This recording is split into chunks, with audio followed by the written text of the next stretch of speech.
Nearly every immigrant that traveled to America brought folk music with him. It wasn't written down, it was learned by memory and passed on. Europeans and Africans brought folk songs hundreds of years old that helped them remember the people and the land they left behind. Gradually, new and unique American forms of music began to emerge from these folk traditions. Today, we refer to this music as American roots music, and this is its story. American roots music's heritage comes from characters.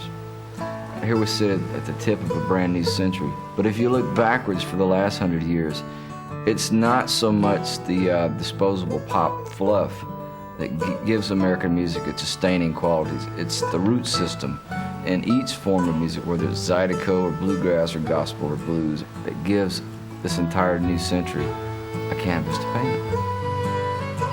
Music really has been the ground we stand on. It really tells us who we are.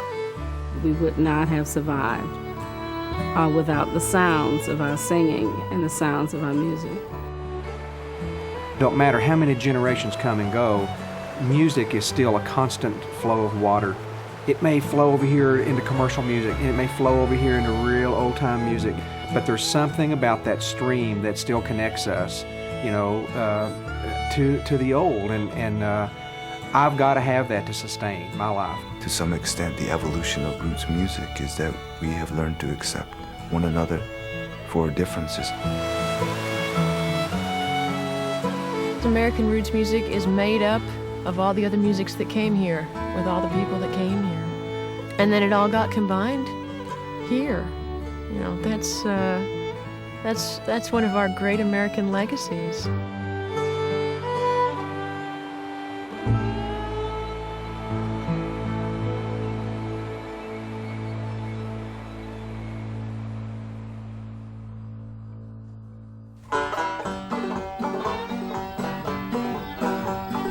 As the 20th century began, most Americans were not aware that this relatively new nation had a musical heritage of its own. However, with the closing of the frontier and a raft of new inventions by people like Thomas Edison, Americans became more conscious of the unique music being made in this country. In the West, Native American music, played and sung on the land for centuries, began to be recorded, collected, transcribed, and filmed. All across the land, work gangs were adding new rhythms to an ancient African call and response style of singing, which became the foundation for the blues. The basis of all of what we hear today comes from the music that we heard yesterday. That's authentic. That's real. Down in Georgia, fiddlers were heading to Atlanta, where they would gather in the municipal auditorium and compete to see who could play the best version of Turkey in the Straw or Cackling Hen.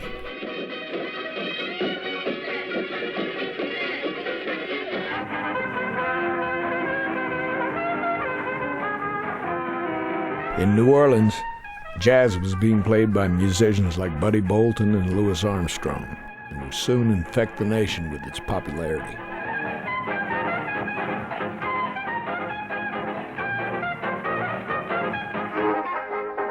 Over in Asheville, a country lawyer and fiddler, Bascom Lamar Lunsford, organized the first real American folk festival, primarily as a way to lure tourists to use the state's newly built highways and visit North Carolina's mountain wonderland.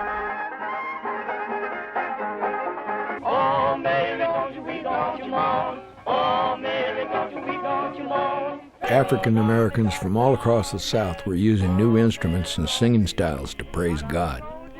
The genealogy of how this music came from Africa with slaves and how it transmogrified with Christianity and gospel music and field hollers and work songs and prison songs and songs of inspiration for civil rights and the protest movement. A tradition that is so rich that to not study it is robbing us of our national heritage.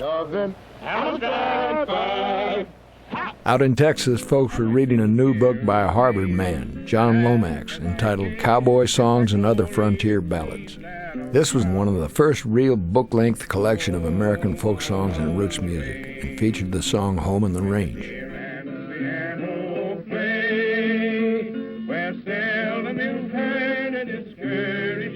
In addition, mass-produced instruments like the fiddle, guitar, and banjo could be obtained from mail-order catalogs by anyone.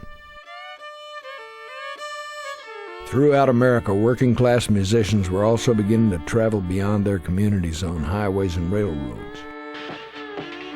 Some busked on street corners, while others performed in vaudeville, medicine, and Wild West shows.